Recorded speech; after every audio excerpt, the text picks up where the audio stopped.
So very nice to meet you. My name is Ruby Clay.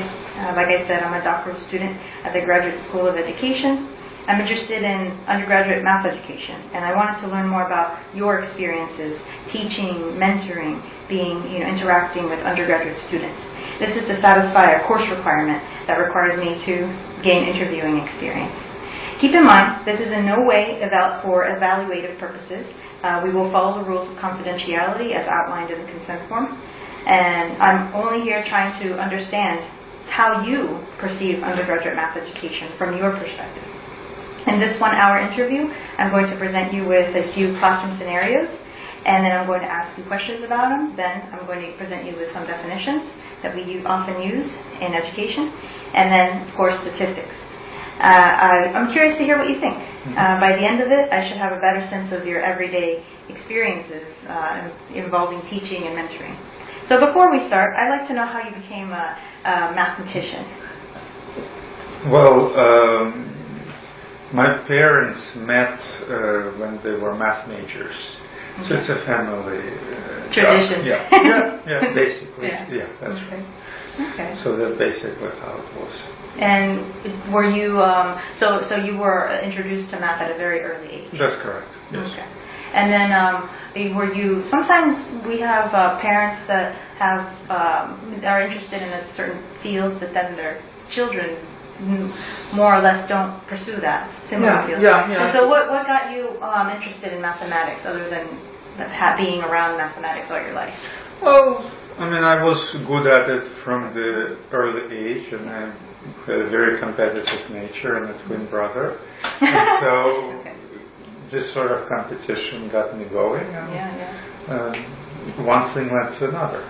Okay. And what did you, I'm assuming you majored in mathematics in college, and was this here in the US? No, this was in what was then the Soviet Union, in Moscow. Okay. And what was your experience, what was your undergraduate experience? What were your math professors like, and what were your classes like? What was the whole experience for you as an undergraduate math major? Well, it's a very different situation than in the US.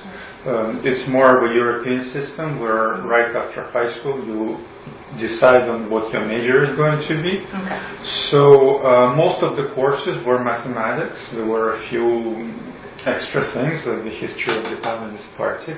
Yes. It was not taken very seriously at that time. Yeah. But it was there. And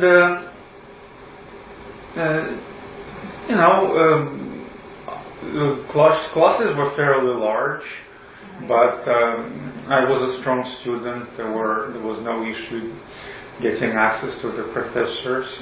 But it's a very different situation. Yes. To give you an idea, we've had about, I want to say, 300 math majors in a given year. Oh wow! It was a huge department. Most of them didn't go on to become mathematicians, but quite a few did. So there was a critical mass of people who were interested and who you could talk to and stuff like this. Okay. And what was your relationship with your math professors? You said you had access to them. So there was a person who would be sort of a good analog would be some kind of master thesis advisor, and he was more motivational than as far as he could answer some specific questions, but mostly he just provided motivation. Okay. But there were.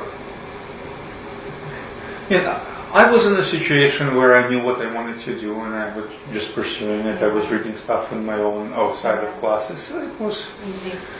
Well, it wasn't easy, but socially there were no question marks. As far as this was sort of the path that I had, and I followed it.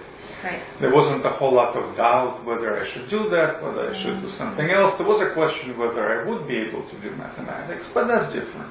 Okay. And did you encounter any struggles along the way through your undergraduate and eventually to your graduate?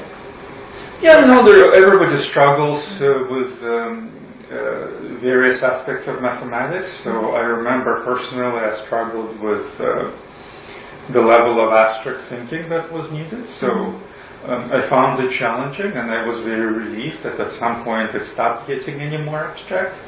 And then I said, okay, fine, it's all data and relation between data, I can deal with it, and that helped.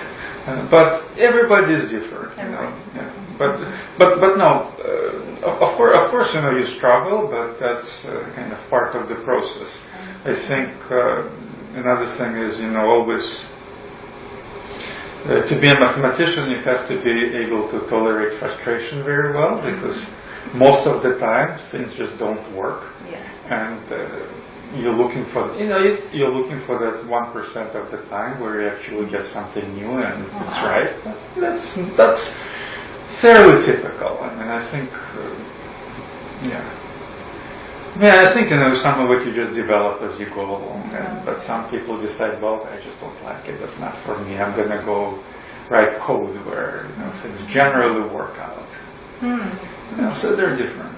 And what was your social life like? Did you have enough time? I know the stereotypical thing to say about mathematicians is that, you know, they don't have a social life, and so I don't know if that's true or not. Well, my social life was within the mathematics department, because there were, you know, again, so many people on the same journey. Yeah, I mean, you spend a lot of time just sort of thinking about mathematics, but as far as the courses themselves, that wasn't that difficult.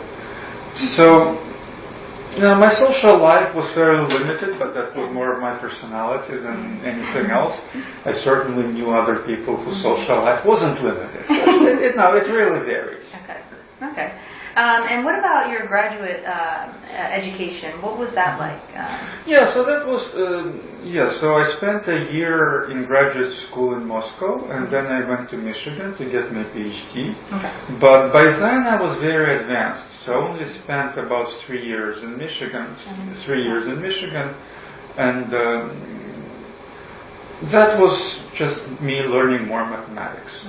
I didn't interact a whole lot with, I interacted some with the graduate students. I lived in a co-op. Co-op, But, you know, I was quite comfortable by then. I wasn't, I wasn't worried about whether I'll be able to write a thesis or anything like this.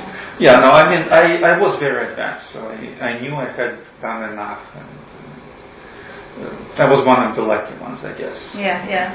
Well, you had parents that influenced That's you. correct. That's correct. Perhaps, were they teaching you material at home in addition to the schooling that was provided? Absolutely. Yes. No, and I did a lot of math Olympiads, and I was good at it, so that was that's another thing that sort of helped. Okay, great. So now that I got to hear a little bit about who you are, I want to present you with a classroom scenario. And I want to hear what you think about it, if this has happened to you before, if it happens a lot.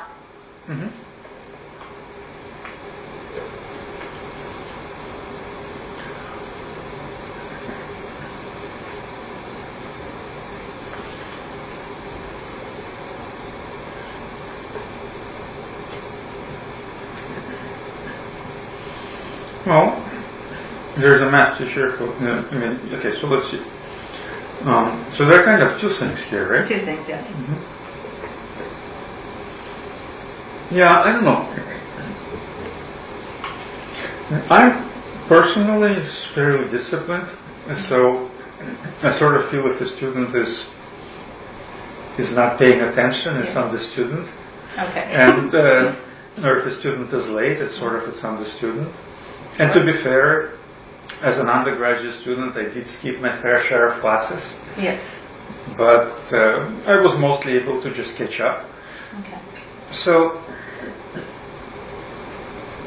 if a student asks a question, let's say a student is late and something else is going on the board and the student doesn't understand and asks a question, I would more likely than not just answer it, even if it means repeating something. Because chances are that would be useful. On the other hand, I can imagine a student coming in late will be very hesitant to ask a question. So. As far as student disengaging, well, that can happen for any